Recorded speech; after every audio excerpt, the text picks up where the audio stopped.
ఏర్పాటు చేసిన ఈ అఖండ దీపం దగ్గర మనం ఉంటాము. ఇక్కడ వీళ్ళు కార్గిల్కి సంబంధించిన ఒక చిన్న ఏర్పాటు చేసి మరి 25 గంటలు ఈ అఖండ జ్యోతిని వెలిగించాలనేటువంటి కార్యక్రమాన్ని చేపట్టారు. మరి ఇక్కడ ఉన్న వారితో మనము మాట్లాడి మీ పేరు? నా పేరు సిఎస్ఆర్ వర్మ, బీజేఎం రాష్ట్ర కార్యవర్గ సభ్యులు. కార్గిల్ విజయ్ దివాస్ ఎందుకు జరుపుకుంటున్నాం అంటే 1999లో మనం జూన్ 26 సక్సెస్ అయిన సందర్భంగా చేసుకోవడం జరిగింది. ఆ యుద్ధంలో 527 మంది ప్రాణాలు అర్పించారు.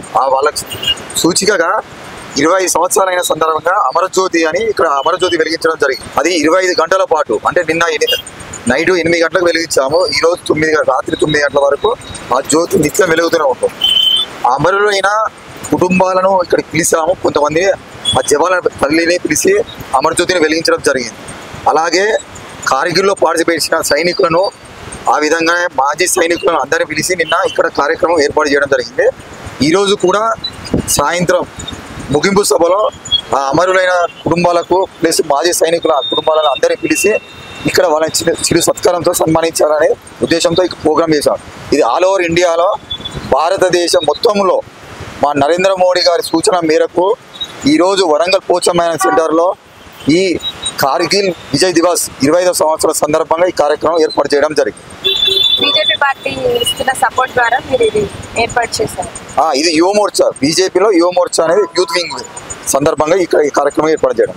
ఇప్పుడు దీని అనంతరం మీరు సన్మానం చేయాలని అనుకుంటున్నారా? మాజీ సైనికులకు ముగింపు సభలో వాళ్ళని సన్మానించి వాళ్ళు చేసిన సేవలు ఇక్కడ మనకు ఇప్పుడు వచ్చే తరానికి తెలియజేయాలనే ఉద్దేశంతో ఇక్కడ వాళ్ళని చిరు సత్కారం చేయడం జరుగుతుంది. ఇప్పుడు ఈ కార్గిల్ 25 ఇయర్స్ సందర్భంగా యువతకి మెయిన్గా, అంటే మన వార్ హీరోస్ గురించి యువతకు మీరు ఏం చెప్పాలని? ఇప్పటికైనా అంతకుముందు ఫస్ట్ వార్, సెకండ్ వార్ కార్గిల్లో పార్టిసిపేట్ చేసిన ఆ వీర సైనికులను ఉండడం వల్లనే ఈరోజు మనం ఇంత స్వేచ్ఛగా ఇక్కడ మనం బతకగలుగుతున్నాం. వాళ్ళను స్ఫూర్తిగా తీసుకొని రేపు పోయే యూత్కు అందరికీ ఒకటే మెసేజ్ చేయాలనుకుంటున్నాం. మన దేశం బాగుంటే మనం అందరం బాగుంటాం. దేశం బాగుండాలి అని అంటే ఆర్మీలో పార్టిసిపేట్ చేయాలి. చూసారు కదండి, మరి వార్ హీరోస్ కి యువత ఎంతో మరి పార్టిసిపేషన్ ఉండాలి. ప్రతి ఒక్కరికి మన దేశం గురించి, మనం ఇంత స్వేచ్ఛగా ఫ్రీడమ్ గా బతుకుతున్నాము అంటే దానికి అర్థం ఆర్మీ మన కోసం పడుతున్న కష్టాలని. మరి ఫార్మర్ కైనా మరి ఆర్మీకైనా ఎప్పటికీ మనము సెల్యూట్ గా ఉంటాం. కాబట్టి ఇవన్నీ దృష్టిలో పెట్టుకొని యువత కానీ, పొలిటీషియన్స్ కానీ, సాధారణ మనుషులైనా అండ్ చనిపోయిన వాళ్ళ ఫ్యామిలీస్ కి కూడా ఎప్పుడూ సపోర్ట్ గా ఉండాలని కోరుకుంటూ జై జవాన్ జై కిసాన్.